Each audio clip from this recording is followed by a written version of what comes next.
Mixing, arid places, and pleasantness are all the topic today on Hebrew Vocab Boost.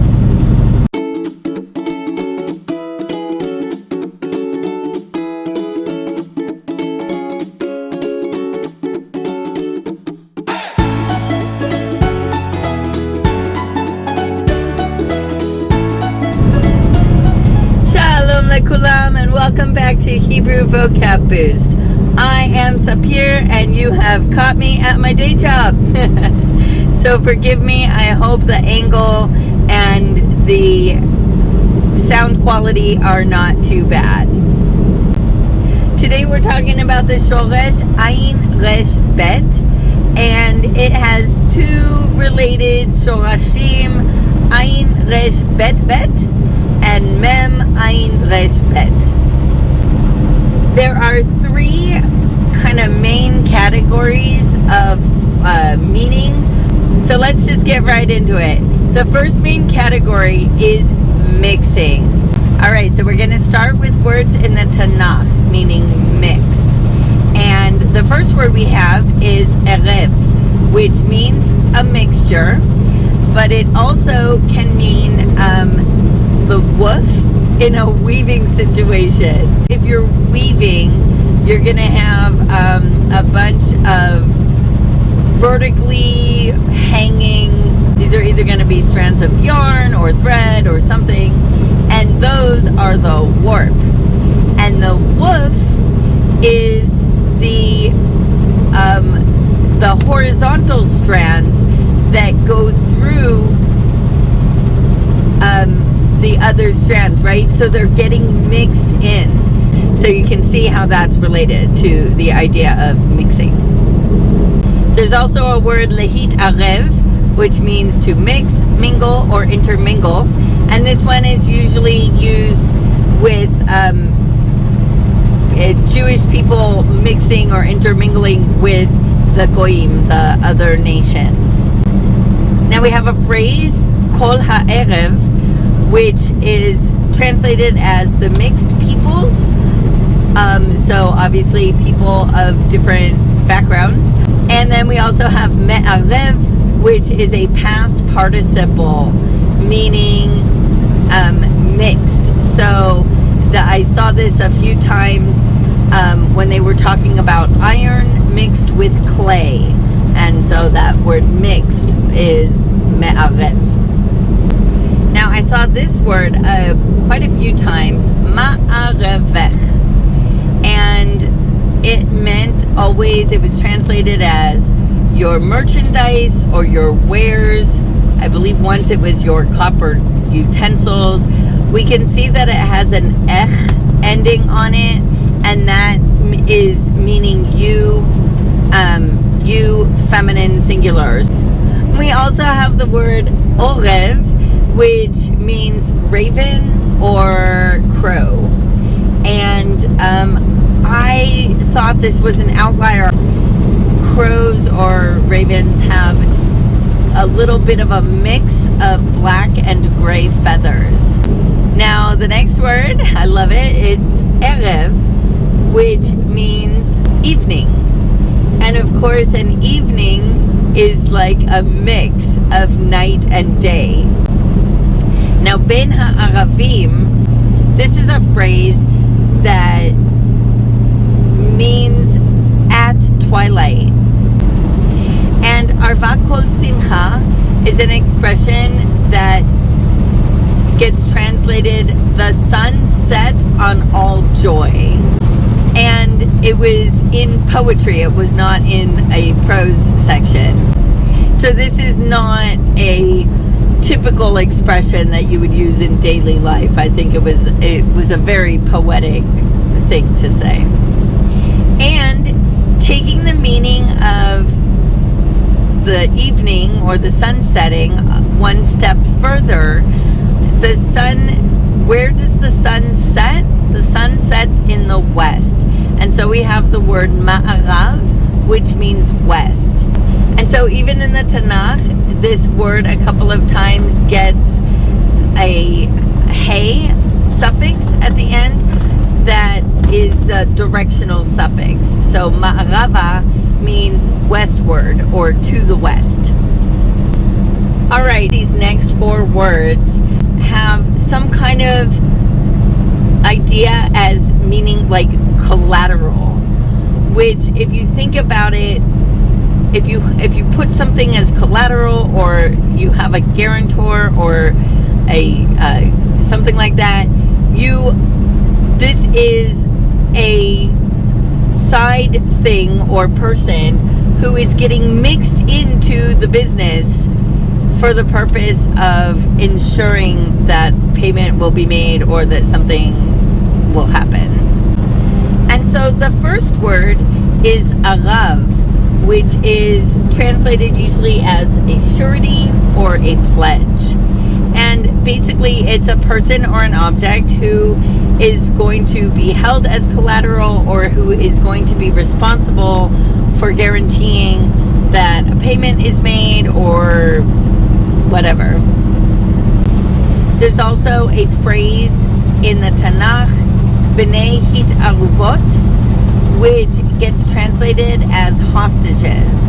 And now this is kind of the same thing, right? When somebody takes hostages, usually this person is an unwilling guarantor, but they are somebody who the person who took them hostage is hoping that the fact that they have them is going to guarantee some kind of action on the part of a different party. And then we have lehit arev, which is a verb.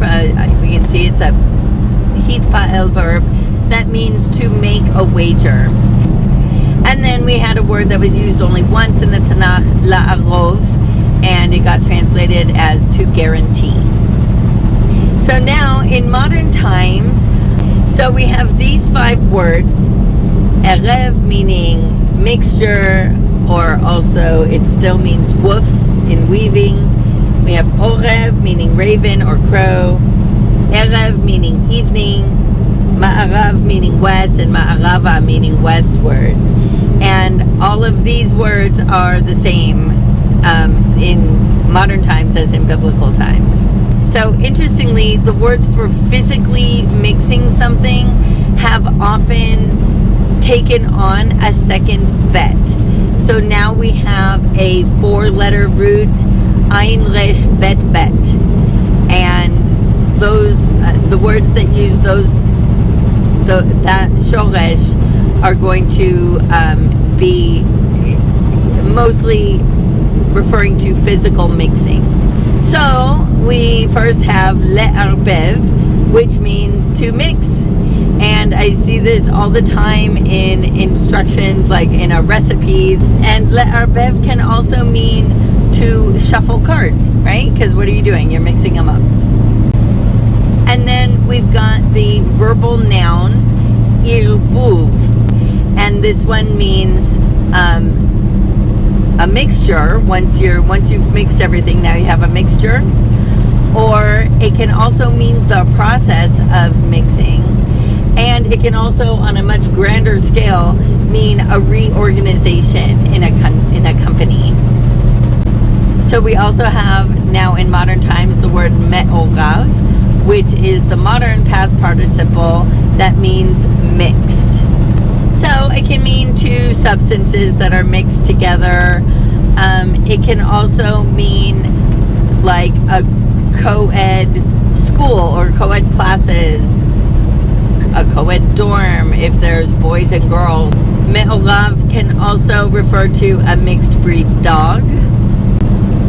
And then in Israel, they will refer to cities as being an ir me'orevet. So some cities are predominantly Jewish, some are predominantly Arab, but you'll get some cities that have a very a healthy mix of a population. They're big Jewish population and a big Arab population, and so they will refer to that as an ir me'orevet, a mixed city. Me'orav can also be used to mean involved. You can use the verb lihiot, which means to be, and then me'orav or whatever form of that verb you need to use to mean something or someone was involved in something. And I saw this in an article about a camel that was involved in a traffic accident. Okay, and so now we have a verb, lehit arev, which means to interfere or intervene or interrupt. So basically you are mixing yourself into somebody else's business. And there's a verbal noun, hitarvut, which means interference, intervention, or interruption. And now we also have lehit arbev. So now this one is back with the two bets. It's the ayin-resh-bet-bet shoresh. And this one means to become involved or to become implicated in something. If you're implicated, it's never a good thing. If you want to implicate or involve somebody else in something, now you're going to lose that second bet, and it's just going to be le'arev. And so with respect to the word evening, we do have a pa'al verb, la'arov, and that means to become evening. It's like saying, like night has fallen. I've never actually seen this in the wild, so I can't give you a good example. But I have seen quite a few times aruchat erev, dinner, supper, whatever you want to call the evening meal, because it literally means evening meal or meal of evening. And then ma'ariv is a word that refers to an evening service, an evening religious service in Judaism. With respect to the West, we still have the word ma'arav, meaning west, and ma'arava, meaning westward. And in modern times, we also have ma'aravi, which means western, right? So if we want to talk about Western society or anything like that. And then I love this word, ma'arvon, is a Western, like the movie genre. And then here we have the one word that I could find anyway that uses the shoresh mem-ayin-resh-bet. The word I found is lehit ma'arev, which means to become westernized. All right, with respect to guaranteeing and collateral, stuff like that, we have hitarvut, which means a bet. It's a noun meaning a bet. And then we have arev, which can be like a guarantor or a cosigner. It can also be an adjective meaning meaning responsible, as in the responsible party, the person who is responsible for making sure payments are made. La'arov, this one has not changed since biblical times. It still means to guarantee or promise. And so we have two words, arvut and aruba, and these are both nouns. They're both translated as a guarantee. And so I'm sorry to say I do not know the difference. All right, we are finally moving on to meaning number 2. And meaning number 2 is dry or arid. Now, this meaning doesn't actually show up in any of my etymological dictionaries. So, I'm not really 100% sure about it. Arava, or often I see it as ha'arava, is a very specific place. So it's like a big wide valley that stretches from the Kinneret, the Sea of Galilee, through the Dead Sea, and then down to the Red Sea where Eilat is. If you've been to the Dead Sea, you know that this is a very dry, arid place. I've gotten another explanation, which is that it is a mixture of hills and a wide valley. And so that is definitely a possibility. I have my questions about this one. And so related to that one is Yam Ha'arava, which means the Sea of the Arava. And when we see this in the Tanakh, it is always referring to the Dead Sea. But as far as I know, I've never heard anybody call it that. In modern times, we always refer to it as Yam HaMelach, the Sea of Salt.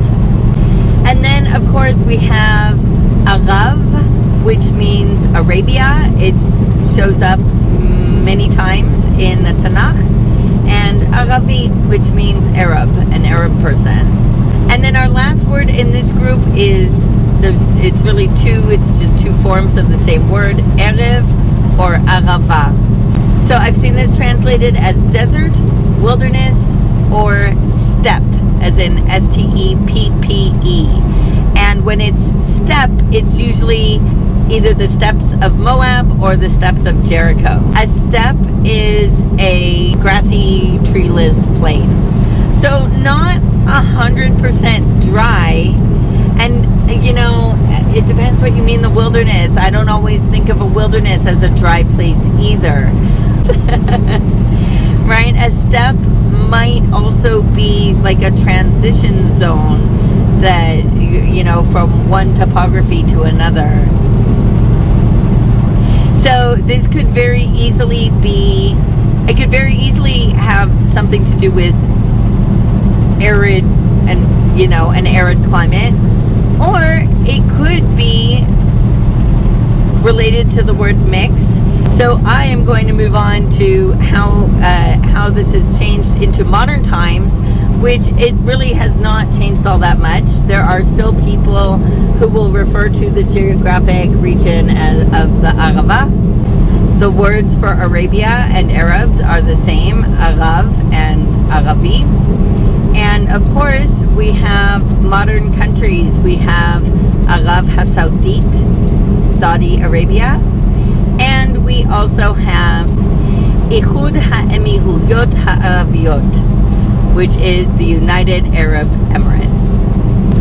And then the last word, the last meaning as like steppe or wilderness, desert, that has completely dropped out of use. I've never seen that.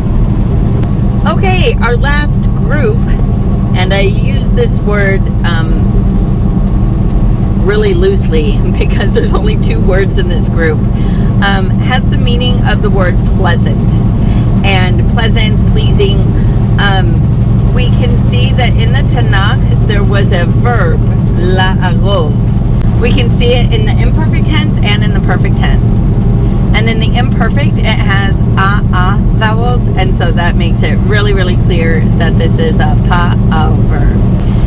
In the imperfect, it has some weird vowels, and that, I believe, is related to the fact that it has two guttural letters. It has the ayin and the resh, they're both guttural, and so I think those are both affecting the vowels in the imperfect tense. And then in the Tanakh, we have one instance where it's an adjective, arev, meaning pleasant or sweet. This one was describing a woman's voice as sweet. And then I can see in my dictionaries and in Payalim.com that there is a verb without it doesn't have an infinitive form. So they just say arav, arva. And this also means to be pleasant, but they also say that it is strictly literary. But I did have one teacher who was talking about someone's accent, and she referred to it as arev. And I didn't know what it meant. A couple of students didn't know what it meant, and so she said it means pleasing to the ear. We cannot say that arev is completely out of use in current language. All right, and lastly, we have two words that really do not relate to anything else that I can find. One of them is arava, which means a willow tree. We find this in the Tanakh, and also we that's the word in modern Hebrew for a willow tree. And then we also have arov. So it's in the Tanakh as swarms of insects. And this is always used with, in the context of a plague. And so I really do not ever hear this anymore except at Passover time when we're recounting all of the plagues while we were trying to get out of Egypt. Alright, so that's it. I hope this video was helpful. I hope you learned some new words. So if you have any questions or feedback, please let me know, and I will do my best to get back to you. So also hit like if you enjoyed this video, subscribe, and press the notification bell if you want to see more. Lehitraot papa'am abaa. See you next time.